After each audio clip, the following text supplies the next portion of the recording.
Welcome back to another episode. We are in the open Great League today, and we want to be featuring a different team, featuring around the Diggersby, Cresselia, and Sableye. Here, we're going to be switching into the Cresselia. We do get switched into a Registeel. This is a terrible matchup for us, so we're just going to do our best to either just do some chip damage. We try to get the debuff right there, but unfortunately, no debuff. So we're going to try to get another debuff, and then we'll see what happens. No debuff here, so a little bit unfortunate. Now we're going to go for Grass Knots. This Grass Knot is going to chip away at this Registeel. It will not KO. So right now we are just trying to use up more time, but waiting for them to take us out. They do end up going for the Zap Cannon. The Zap Cannon does take out the Cresselia. Now we're going to come back in with our Diggersby. Diggersby is going to have to tank a Focus Blast. And because they threw that Focus Blast, we know that we can farm up a little bit more energy. We're going to go for the Scorching Sands. They're going to let it go. Makes sense. And now we're going to switch. We unfortunately do have to tank a Hydro Cannon. And then they do reveal that they have a Gligar in the back. Shadow Gligar in the back is going to be really tough for us to beat. There is... Maybe there was a scenario, instead of switching to the Cresselia, we switched into the Sableye, and somehow we would be able to beat if they switched into the Shadow Gligar, or they switched into the Registeel. So kind of a tough team to face against, but that's how it goes sometimes.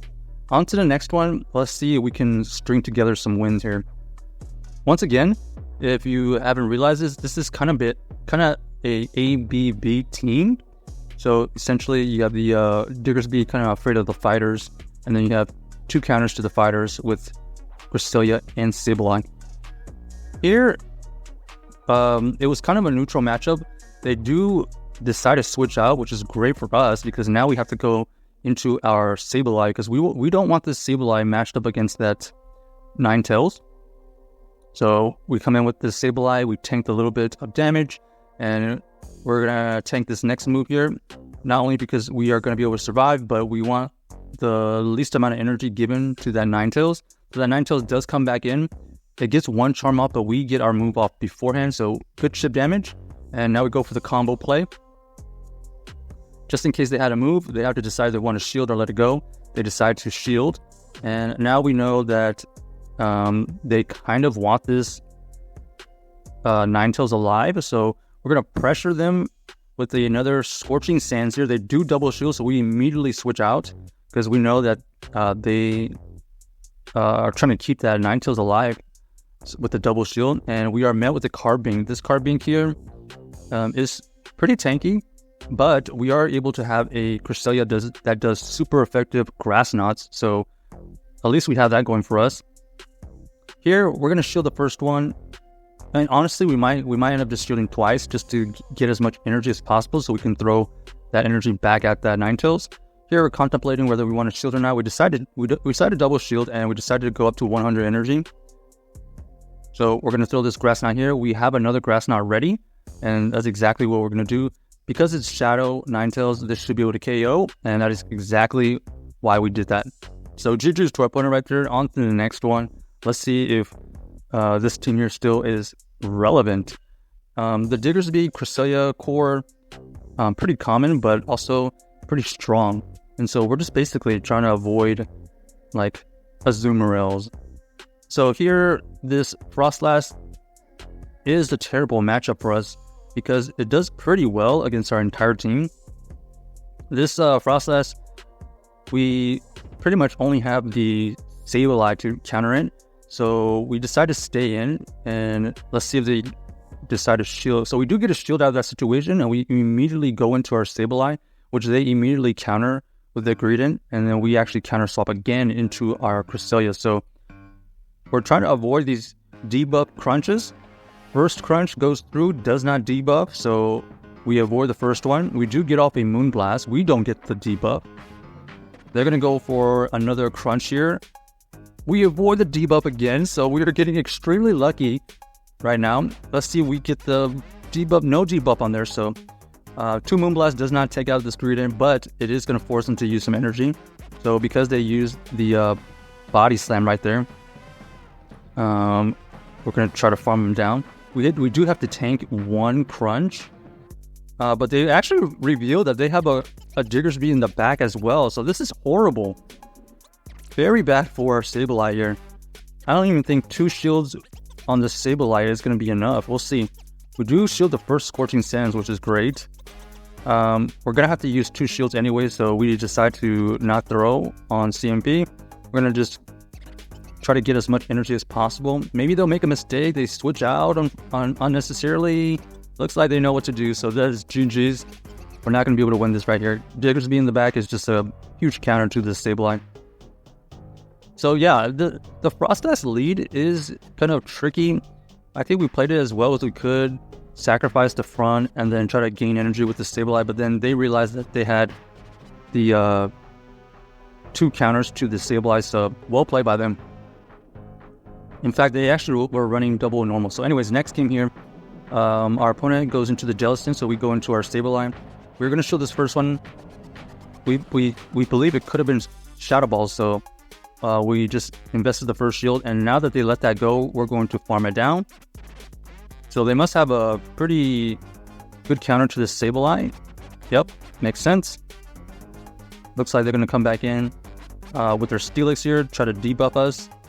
Because we get debuffed, we're probably going to need like... Oh, looks like we're going to need like at least 4 foul plays. So here we're going to throw this next foul play. We know it's not going to KO. They know it's not going to KO, so they're going to let it go. They actually switch out, and unfortunately for them, we do have the Cresselia. This Cresselia does get to the first Grass Knot, which is great. This Shadow Swampert does have 1 shield left. Looks like they're going to throw another Hydro Cannon right here. This Hydro Cannon is going to... Oh! You actually CMP'd right there. That is terrible. Do we survive? No survive. So now we just have to go for this Diggersby Scorching Stance. We do get the shield. We're going to have to tank a Hydro Cannon here. This Hydro Cannon does not KO, but they go for the combo play. So we should have switched out. Okay, looks like our only play right there was to catch with our Sableye, but unfortunately, it looks like we're not going to be able to get to this move here. And we actually feint on a move. So well played by my opponent right there. We honestly should have thrown the Grass Knot earlier against the Swampert to force out that last shield or KO that Swampert. So a little bit of a mistake right there, and we pay the price. Next game here, we are going to be facing the Alolan Shadow Ninetales. So we know that this is our preferred matchup here. So we're going to go for the Scorching Sands. It does get the first shield, which is fantastic. Our opponent ends up throwing right before we get to another Scorching Sands. They switch out into the Umbreon. Whoa! Ninetales paired with Umbreon. It looks like this Umbreon is going to have the foul play go off first. So we have no choice but to go for these Moonblasts. We know that we need at least 3 Moonblasts.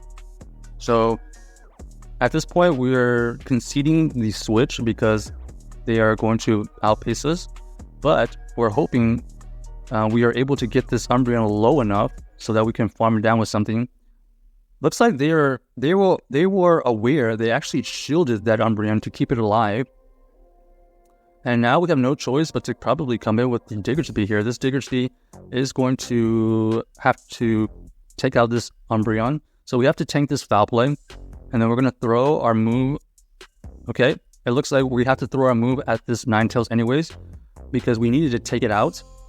And now we know that we do get some damage. We are able to farm it down. So here we have a shield. So we're going to invest the shield here. And then we're going to throw this return on optimal timing. So here we go. We throw this return. We're going to try to take it out. Okay, perfect. And then now we are met with a superior. So this thing here, we have to get a foul play off so we can chip it away. Oh, actually we go for the return because we recognize that we have a chance to get to the return. We might as well go for the return combo play with the Scorching Sands available on this Diggersby for the KO. So GG's to our opponent right there. So check out this team if you haven't already, and let us know if you enjoyed the video.